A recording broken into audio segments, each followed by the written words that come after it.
Hey, I'm your guide Q. We got some main characters out here. So I guess some establishment claimed to have a broken ice cream machine, and this guy he's proving that it's not broken by I don't know, why do you have to do this? Like, even if you wanted to make this point, even if you had to make this point, you not just turn it on for a second. Do you really have to keep grabbing the ice cream? Now he's shoving it into it. Like, what is going on, my dude? It's like, this is not, whatever the way is, this is not the way. So, fuck, the caption for this one, you guys, this is extreme PSA. You need to know this. Warning, there is a man walking around Manhattan ruining everyone's fit checks.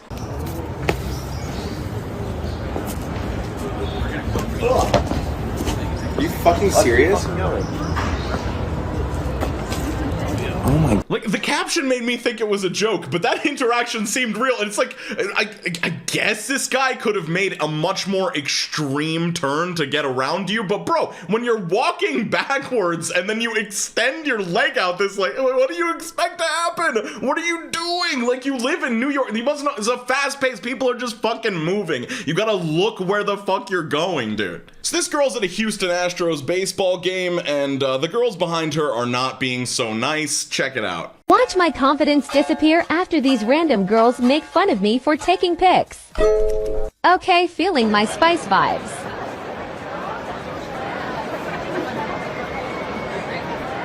Was this necessary? Thank you. Criminally offensive side-eye? Starts recording me.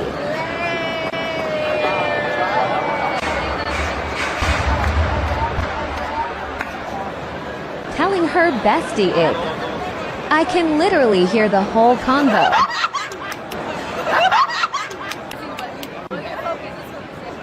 Realizing they are talking about me. Feeling super self-conscious. I wanted to cry.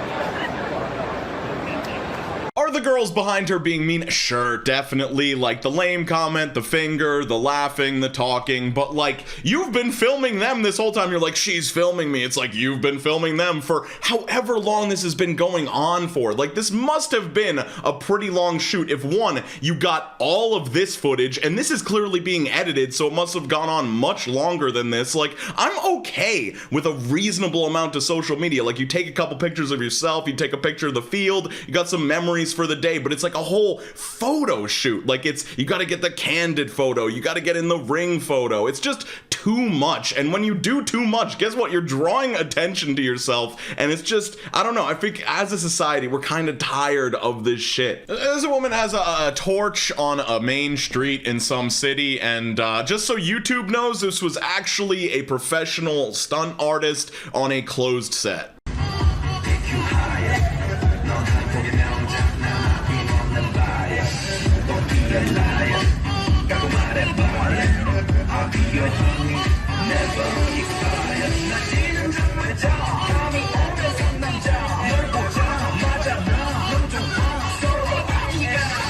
So one, I love how this, like, is supposed to be such a spectacle, and, like, I don't know what the point of it is other than to be a spectacle, but, like, what, nobody cares. Like, everybody is just redirected around it. Like, yeah, some people are looking, but nobody's freaking out, nobody's stopping their motorcycles, everything has just gone on as normal. There's just a dancing woman with fire now. This is just a normal day for a Redditor. Dear happily married couples, specifically the husbands, I hate you. I hate you. At one point before you, there was a young man trying for your eventual wife, but she'd always reject him. He was too ugly. He didn't have enough money. He wasn't good enough. He hated himself, but kept trying.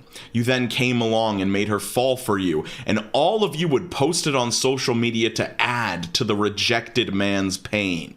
Your wedding was the worst day of the rejected man's life. He has to see on social media how happy you make her because he couldn't make her happy for things that aren't his fault. Yet nobody cares how much pain he is in.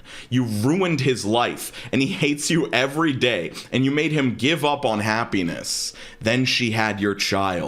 Then that was the worst day of his life. You making her happy adds to his misery, and you enjoy the fact that you are why he hates his life and has given up. You are an awful person to ruin the rejected man's life. Bro, these people do not think about you at all. Like, they are not getting any happiness off of your misery. They simply do not know that you exist. Also, like, read what you're writing. Like, he wasn't good enough. He was too ugly. He didn't have enough money. He hated himself. He couldn't make her happy. Like, why would I want to be with somebody who I am miserable with when there's someone out there that can make me happy? Like, oh, this would be really nice. I'm just gonna ruin my own life so that I can make this guy, I don't know what's gonna even happen to him if he gets into this relationship. Like, it's probably not gonna change everything. He's probably still gonna be pretty miserable because his problems probably run deeper than not having a relationship. This is just sad, bro. So I have no idea to the legitimacy of this image. Like, Photoshop equivalents, whatever it was in the 30s, existed, but like, apparently this is some socialite tourists on top of the Great Pyramids at Giza,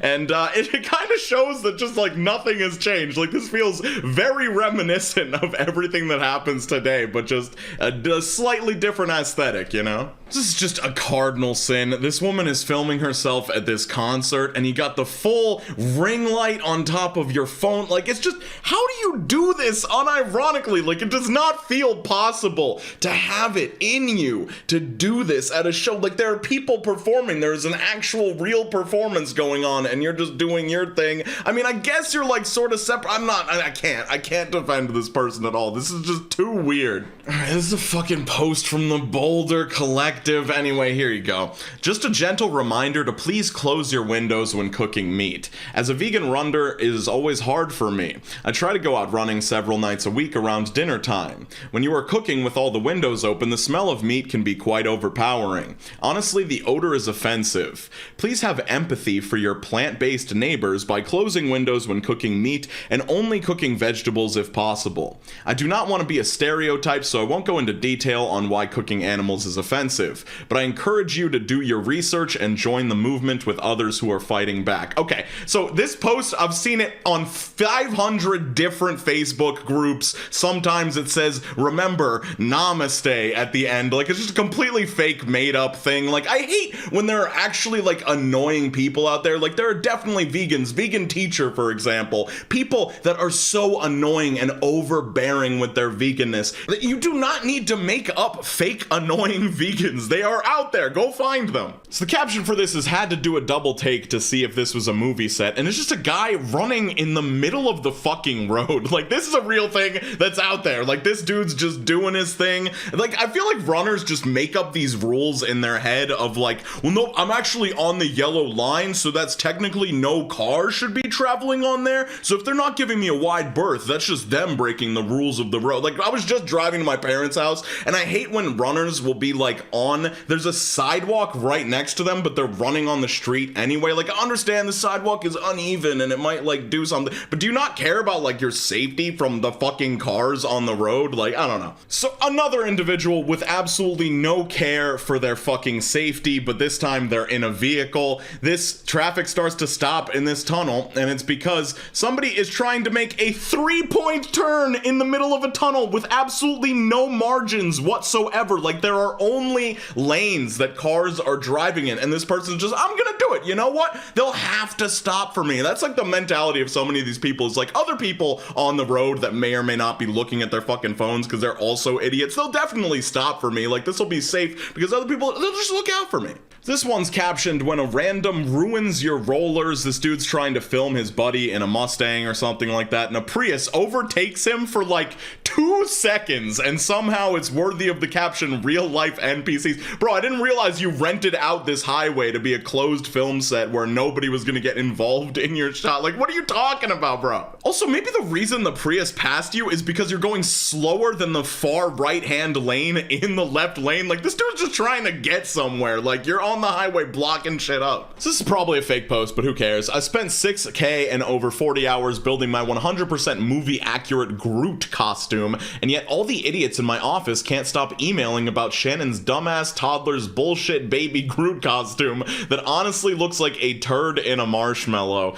You know, this might be fake, but the sentiment is real. There's definitely people out there who think just because they put a lot of money or work into something that it automatically earns them like social media attention or what. It's just not how it works. Like, if you make the cool thing, just enjoy that you made the cool thing. Don't expect hundreds of thousands of people to care about it. I would care about it. Like, you know, if I saw this out of this weird context that you've put it into, I'd be like, that's a sick Groot costume. But now you've made it annoying because you're comparing yourself to a toddler. So this one, you just love to see it. So this guy's running in a race and he's starting to take a lead, really running fast, and he decides to throw up the peace sign when he's getting close to the, and he trips. It's like, bro, if you are this high level of an athlete, why, like, you must know that what you are doing takes a very specific form, and you are like, he wasn't even that far ahead of this dude. He was like an inch ahead of him, and he just fucks it up for himself. It's like, why, dude? Okay, so I'm pretty sure that this is real, and I would definitely qualify this as rage bait. So if you don't want to be angry, maybe just skip ahead like 2 minutes or something like that. But this woman, CEO of a company, trying to explain to her employees why not getting their bonuses is not that big of a deal. About how can we stay motivated if we're not going to get a bonus? What can we do? What can we do? Some of them were nice and some of them were not so nice. So I'm going to address this head on. The most important thing we can do right now is focus on the things that we can control. None of us could have predicted COVID. None of us could have predicted supply chain. None of us could have predicted bank failures. But what we can do is stay in front of our customers, provide the best customer service we can, get our orders out our door, treat each other well, be kind, be respectful, focus on the future because it will be bright. It's not good to be in a situation we're in today, but we're not going to be here forever. It is going to get better. So lead by example, treat people well, talk to them, be kind, and get after it. Don't ask about what are we going to do if we don't get a bonus. Get the damn $26 million. Spend your time and your effort thinking about the $26 million we need and not thinking about what you're going to do if we don't get a bonus. All right? Can I get some commitment for that? I would appreciate that. I had an old boss who said to me one time, you can visit Pity City, but you can't live there. So people, leave Pity City. Let's get it done. Thank you. Have a great day. Like, it's just, like, you could not get it more. Or maybe she does get it, and she's just trying to, I mean, she's definitely trying to manipulate everybody, but just her level of understanding of what it's like for the lower level employees. Like, when we're talking about bonuses, like, bonuses do not just mean, like, millions of dollars for high level executives. Like, there are also bonuses for regular employees that people count on, especially in the current times when money isn't going as far as it used to, so your old salary might not actually get everything done, and you were requiring that bonus to get you through. Like, Pity City, it's like, bro, for some of these people, it's like Pity City is not being in their house anymore or having to go without hot water or some shit. Like, this is not just, oh, don't worry about it. Just try not to think about that and just worry about the $26 million that I need so that I can keep my job. So this is a compilation from some other creator, and somehow their commentary is even more curmudgeonly and old angry man than myself. But yeah, this person's doing deadlifts or pretending to do a deadlift. I don't know, they're just in the deadlift position in the middle of a fucking crosswalk. Somebody goes behind. It's like people are using the space for what is it intended for. I know I've said this a fucking million times, but like, it's wild. And this woman, and she's doing the thing, and then she gets pushed out of the way, like, slightly. I don't know. It's just it's a grizzly bear. Like, we should be afraid of those because they're extreme predators. Like, they might not fuck with you, but if they wanted to fuck with you, they would definitely fuck with you. And I don't know why you felt comfortable with that. Another main character video on screen, and also my band Dear Marianne. We just finished production on the EP, so it should be coming out pretty soon. Not exactly sure when. We might do this like month-long review process with Spotify to get on some stupid playlist or something. I don't know how it works. We might release it sooner than that. But anyway, keep an eye out for it. I'll probably be talking about it more because I'm annoying. Anyway, skate on the best of your abilities, drink a lot of water, and I'll see you super soon. Peace out, Cub Scouts.